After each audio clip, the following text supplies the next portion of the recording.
இந்த சமூகத்துல சிறுவர்களை சீரழிக்கக்கூடிய நிறைய விஷயங்கள் இப்போ நடந்துட்டு இருக்கு. அதுல முக்கியமான ஒரு விஷயம் தான் போதைப் பொருள் பாவனை. சிறுவர்களை குறிவைத்து போதைப் பொருள் விற்பனை செய்யக்கூடிய நிறைய சம்பவங்களும் இங்க நடந்திருக்கு. இந்த நிலையில நேற்றைய தினம் யாழ்ப்பாணத்துல இடம்பெற்ற ஒரு கைது நடவடிக்கை பலர் மத்தியில அதிர்ச்சியை ஏற்படுத்தியிருக்கு.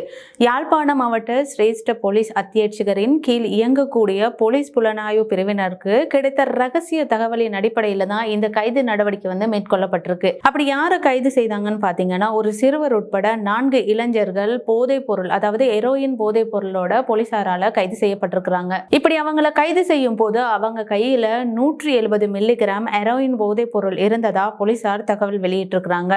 16, 18, 20 மற்றும் 22 வயதுடைய 4 இளைஞர்கள் தான் இப்படி போதைப் பொருளோட கைது செய்யப்பட்டிருக்கிறாங்க. இந்த கைது நடவடிக்கையின் போது சிறுவர் ஒருவர் போதைப் பொருளை கையில வைத்துக் கொண்டு போலீசாரால கைது செய்யப்பட்ட இந்த சம்பவம் பலர் மத்தியில அதிர்ச்சியை ஏற்படுத்தியிருக்கு. அதாவது போதைப் பொருளினுடைய பாவனை யாழ்ப்பாணத்துல இப்ப எந்த அளவுக்கு அதிகரிச்சிருக்கு, அது சிறுவர்கள் மத்தியில எந்த அளவான ஒரு சீரழிவை ஏற்படுத்தியிருக்கு அப்படின்றதுக்கு ஒரு நல்ல உதாரணமா இந்த கைது நடவடிக்கை இருக்குது.